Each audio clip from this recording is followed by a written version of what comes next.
नमस्कार दर्शक और श्रोतागण, हिंदी कहानी के इस नए वीडियो में आपका स्वागत है। आज के वीडियो में मैं मोटिवेशनल कहानी दयालुता की शक्ति लेकर आया हूँ। कहानी को अंत तक सुनकर साथ दीजिएगा। एक समय की बात है, एक स्मार्ट किशोर लड़का था जिसका नाम अरविंद था। वह मानता था कि दयालुता केवल कमज़ोर लोगों के लिए होती है। मानना था कि मजबूत होने का मतलब सिर्फ अपने बारे में सोचना है। स्कूल में अरविंद ने कभी किसी की मदद नहीं की। वह उन सहपाठियों पर हंसता था जिन्हें मदद की जरूरत होती थी, जो दयालु थे उन्हें अनदेखा करता था और उसका मानना था कि केवल स्वार्थी लोग ही सफल होते हैं। एक दिन उनके स्कूल ने एक प्रतियोगिता की घोषणा की। विजेता को पूरी छात्रवृत्ति मिलेगी, लेकिन जीतने के लिए छात्रों को अच्छे ग्रेड दिखाने और एक सामुदायिक सेवा परियोजना करनी थी। अरविंद ने सोचा, मैं यह दिखावा करूंगा, मैं दयालु होने का नाटक करूंगा, कुछ तस्वीरें लूंगा और वही कहूंगा जो जज सुनना चाहते हैं। उसने लोगों की मदद करने का नाटक करते हुए नकली तस्वीरें ली और इंटरनेट से दयालुता पर एक भाषण कॉपी किया। वहां सागर नाम का एक लड़का भी था। वह अरविंद की तरह अमीर या चालाक नहीं था, लेकिन वह वास्तव में दयालु था।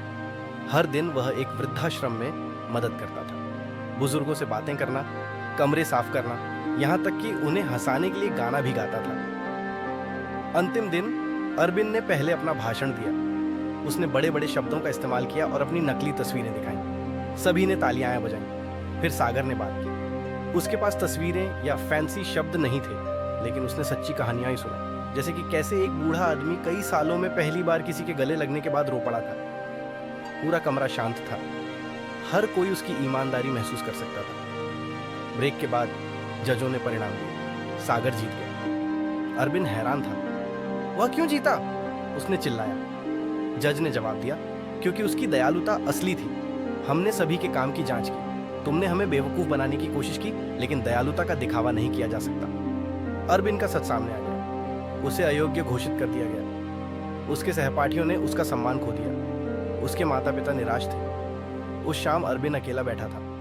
उसे सागर के शब्द याद आए, दयालुता को जोरदार होने की जरूरत नहीं है, यह कर्मों के माध्यम से बोलती है। वह घर गया और अपने दादाजी को सब कुछ बताया।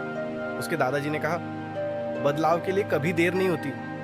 अगर तुम आज से अच्छा करना शुरू कर दो तो जीवन तुम्हें कल पुरस्कृत करेगा। अरविंद ने बदलने का फैसला किया। उसने अपने सहपाठियों से माफी मांगी, दूसरों की मदद करना शुरू कर दिया और सागर के साथ वृद्धाश्रम में शामिल हो गया। पहले तो लोगों ने उस पर भरोसा नहीं किया, लेकिन धीरे धीरे उन्होंने उसका बदलाव देखा। सालों बाद अरविंद एक सफल आदमी बन गया। उसने एक ऐसी कंपनी बनाई जो जरूरतमंद लोगों से जुड़ने में मदद करती थी। उसे प्यार और सम्मान मिलता था। जब भी कोई उसकी सफलता के बारे में पूछता तो वह मुस्कुराता और कहता, दयालुता ही असली शक्ति है। मैंने यह मुश्किल तरीके से सीखा। इसलिए याद रखें, दयालुता छोटी लग सकती है, लेकिन यह एक बड़ा प्रभाव छोड़ती है। दुनिया को बदलने के लिए आपको पैसे या प्रसिद्धि की जरूरत नहीं है। आपको बस एक दयालु दिल चाहिए, क्योंकि अंत में दयालुता हमेशा जीतती है। दोस्तों, ये कहानी कैसी लगी कृपया कमेंट में जरूर बताएं। आज के लिए कहानी समाप्त हुई। कल फिर एक नई कहानी के साथ उपस्थित होंगी। तब तक के लिए मैं कथावाचक अनु ब्रदर्स विदा लेती हूँ। नमस्कार।